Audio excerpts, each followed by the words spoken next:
you don't have milk, you have colostrum, people will say. And colostrum is actually what we call liquid gold.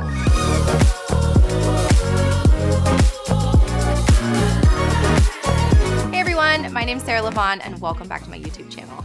This is going to be the first of at least a 3-part series talking about colostrum. In part 2 and 3, I'm going to talk about the benefits of colostrum harvesting or colostrum collection, which actually is you do prior to giving birth. And then in the 3rd part, I will show you how to do it on a fake boob.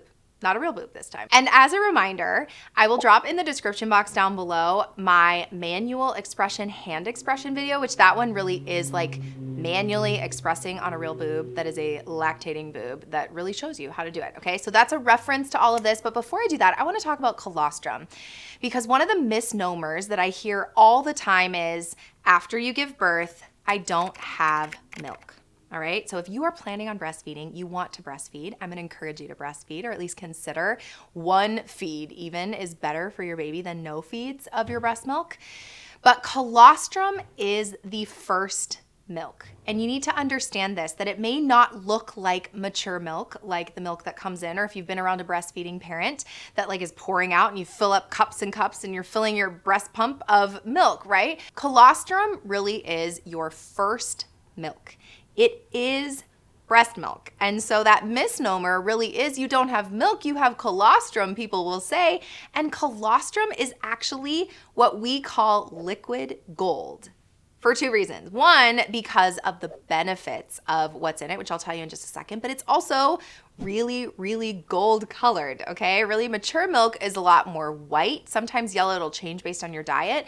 But in general, colostrum's gonna be thick, it's gonna be sticky, and on the gold colored side. Now in that thick, sticky, juicy colostrum is the best nutrients. It's the most nutrient dense, the most caloric milk you will make. We call it gold because it's like putting gold in your baby's body, all right? And so what's in colostrum? It is full of growth factors, immune cells, or otherwise known as immunoglobulins. Try to say that 3 times fast, which are really your cells. Think about globulin. They go like glob, glob, chomping at any bacteria, viruses, any kind of disease in the body. And so you're passing your immune cells to your baby. Anytime you've had a vaccine, you've been sick, you're passing off all that juicy, yummy stuff to your baby. It has white blood cells, something called lactoferrin, and ultimately it coats your baby's tummy. So when your babies are born, they're born with sterile guts, meaning their gut or their digestive system has never touched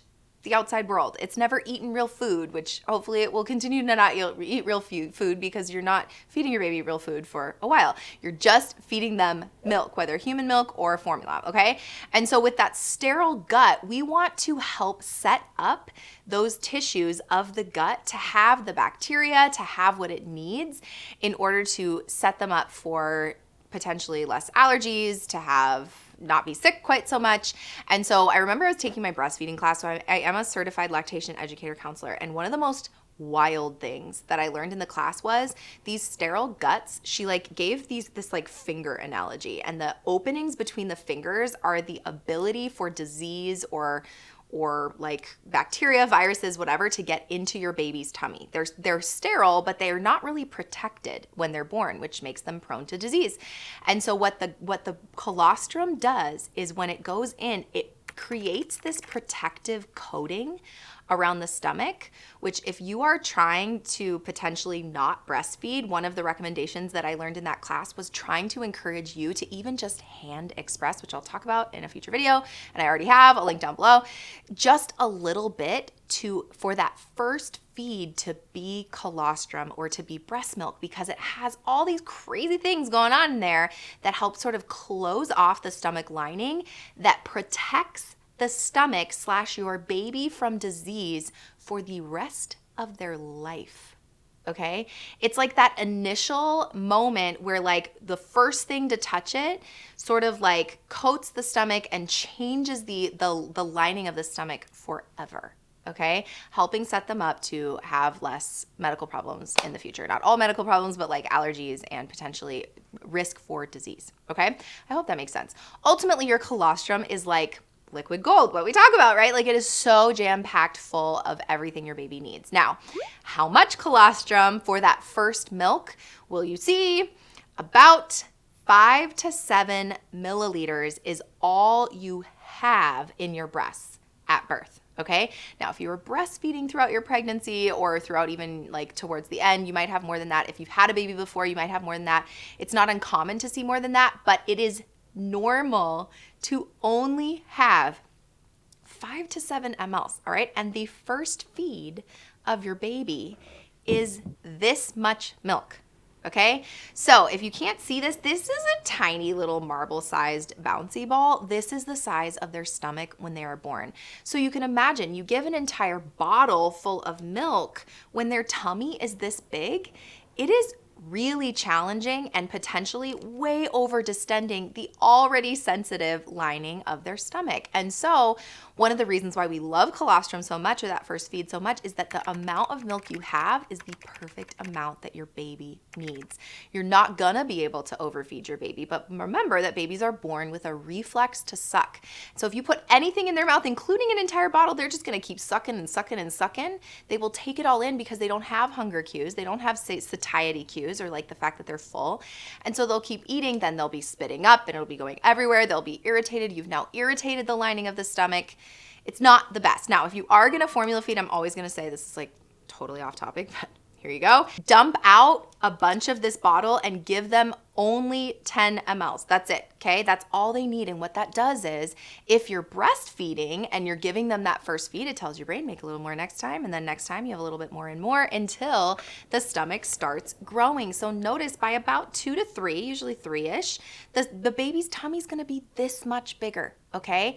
It's gonna grow, and then eventually it'll be about egg sized, all right? That's like a sort of normal newborn sized tummy, which is still like not that much, okay? And so when you're thinking about the amount of milk you have for that colostrum feed, just trust your body, right? That like if you're not seeing a lot, and especially like we'll have people manually express and they'll get drops, all right? Drops is great. If I am manually expressing, or we have a baby that's too sleepy and doesn't really want to eat, but we're worried about a blood sugar, it's been a while, we'll squeeze the boob and get out some milk, and they're like, it's only a milliliter. That milliliter is normal, all right?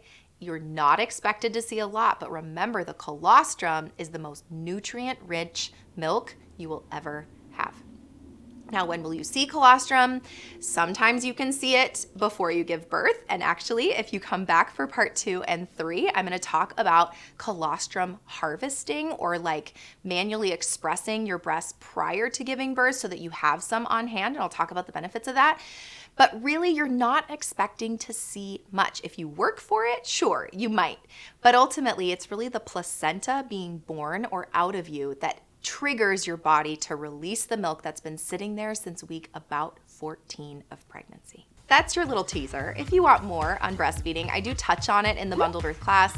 If you want a full breastfeeding class, it is brewing in my head.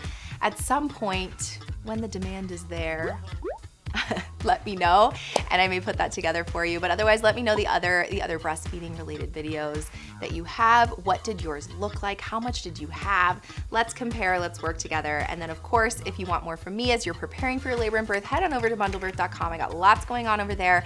I got some really, really helpful freebies down below. There's a free visualization class.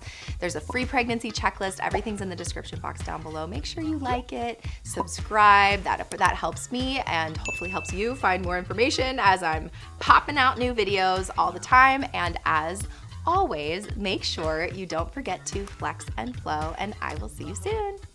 Bye. What is colostrum? Let me tell you all how to immune cells or immunoglobulins. I'm gonna start over on that. That was a lot. I was doing the most. Might get weird now, y'all.